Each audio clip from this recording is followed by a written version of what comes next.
Today I'm going to introduce you to an American legend you've probably never heard of, and how a simple side dish should be considered one of America's most quintessential recipes.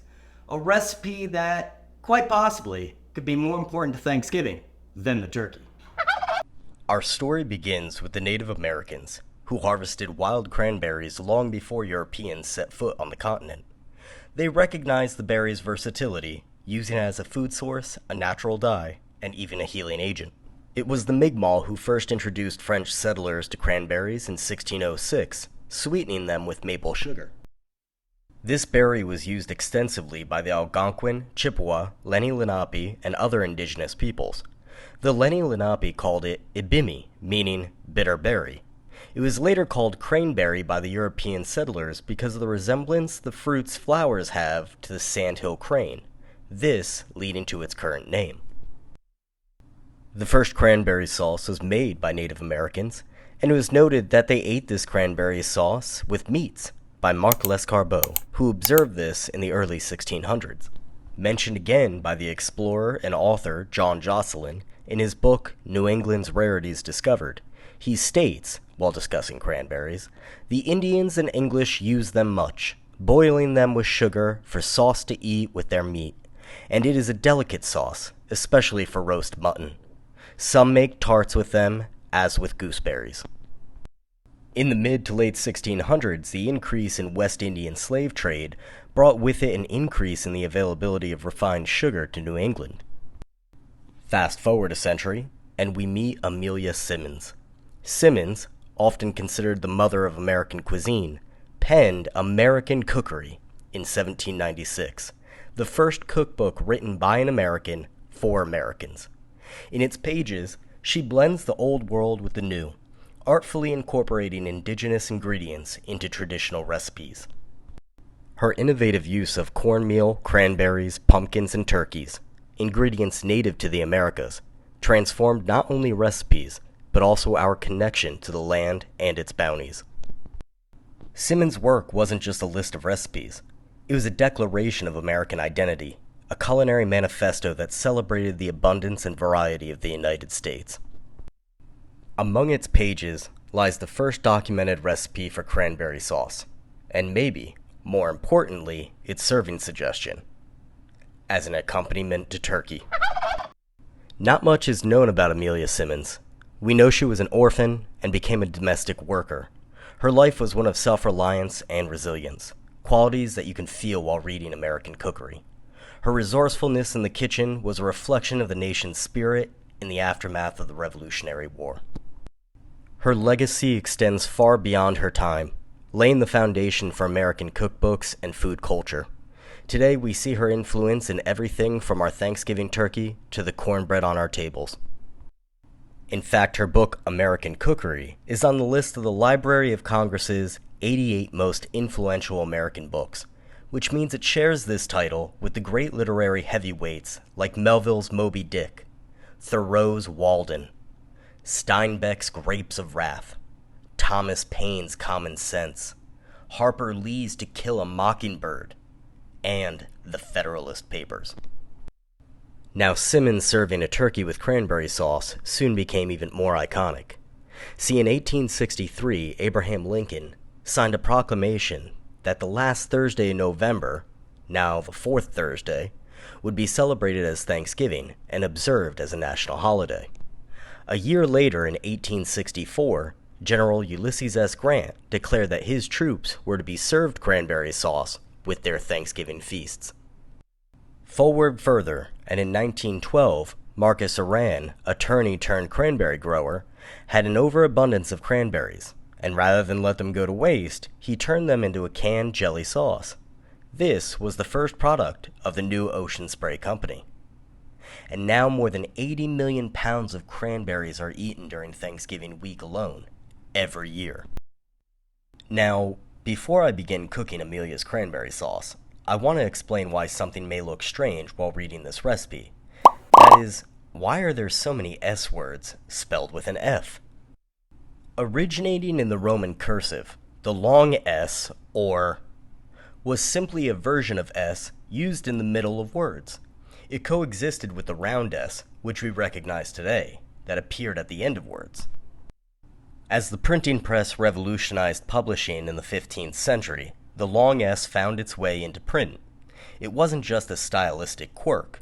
It followed rules, appearing at the beginning or middle of words, but notably absent before apostrophes or as the final letter. By the 17th and 18th centuries, the long S was at its peak, but so was the confusion. Its resemblance to F often led to misreadings, and printers had to be meticulous to maintain clarity. The tide turned in the late 18th century. Documents like the American Declaration of Independence opted for the short S, signaling a shift toward simplicity. The long S began to fall out of favor. By the 19th century, the long S was becoming a typographic relic. The reasons? A growing desire for standardized spelling, clearer print, and a move away from typographical complexities. So as we read through American Cookery and recreate Amelia Simmons' cranberry sauce, we're not just stirring together simple ingredients. We're mixing history, culture, and tradition. From the Roman pen to America's indigenous heritage, all the way to the national holiday of Thanksgiving. The ingredients that we're going to be using today are cranberries, sugar, butter, eggs, and all-purpose flour.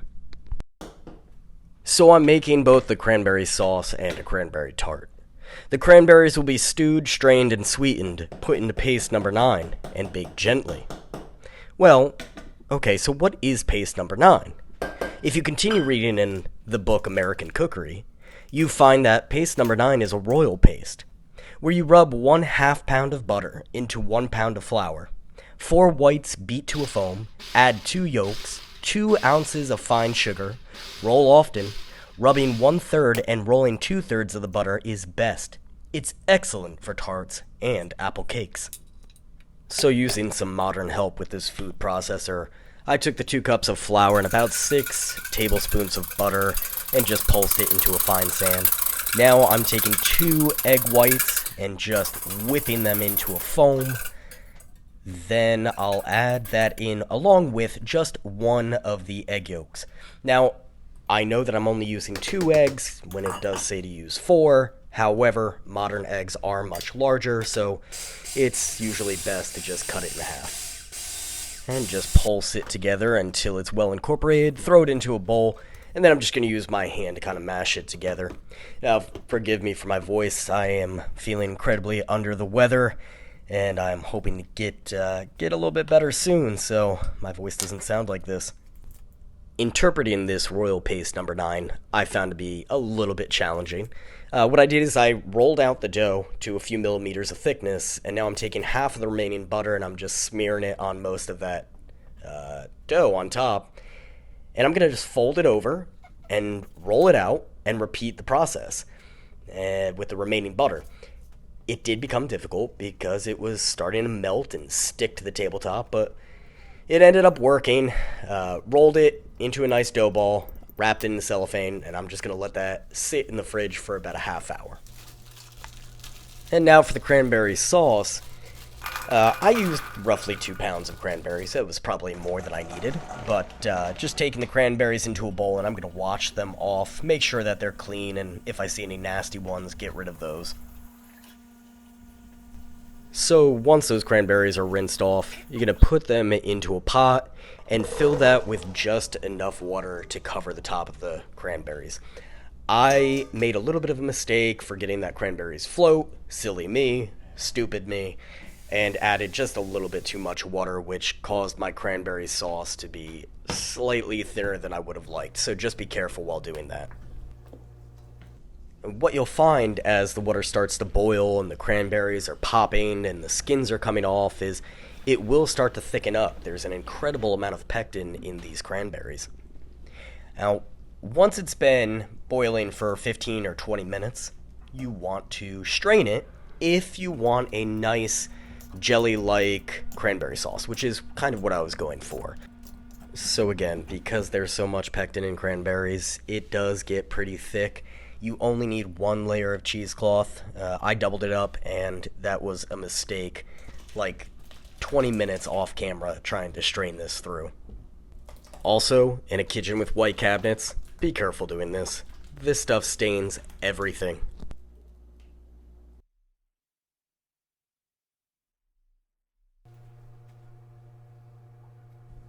Look right there. That is the face of knowing you messed up. Finally, once all that is strained through, you're going to add it back into a pot and add sugar. I added roughly, it was probably 2.5 or 3 cups. I did kind of just do this to taste, but also knowing that it was going to affect the thickness of the cranberry sauce. Now that the dough has been sitting in the fridge, it's a lot firmer. It's easier to roll out, but you want to do this quick because that butter will start to melt. Getting it just large enough to get into a tart pan, or in my case, because I don't own one, a pie pan. Make sure that the pan is well greased. Even though there's so much butter in that dough, it will stick. Poke some holes into the center so it doesn't puff up. Add that cranberry sauce to about halfway and add some reserve for just plain cranberry sauce. Pop it in the oven. Bake around 350 until that crust is golden brown. The cranberry sauce tart looks pretty good. It's holding together.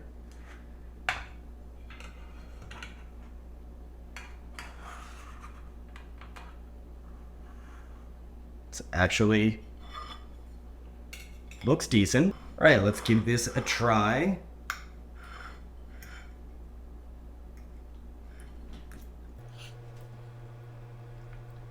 It's like cranberry sauce in a pie.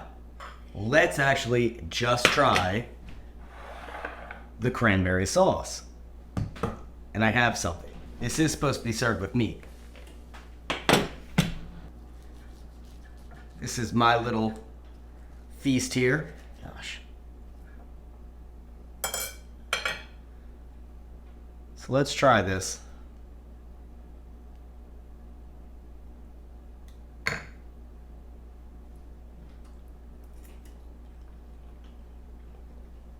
So that's very good. So, wow. I think the saltiness of the meat, the pepperiness of the skin, and then you add this sweet tart sauce, and it's a little bit, it's thick, but it's not too thick. It still runs pretty well.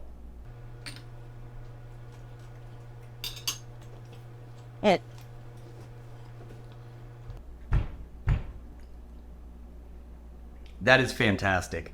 I'm gonna be making sandwiches with this tomorrow, and I'll be using this as a sauce all over it.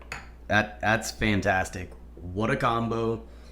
I never really was a cranberry sauce guy growing up, but this might have changed me. As for a score, that's an 8.5, 9 out of 10. That's a 9. That's really good.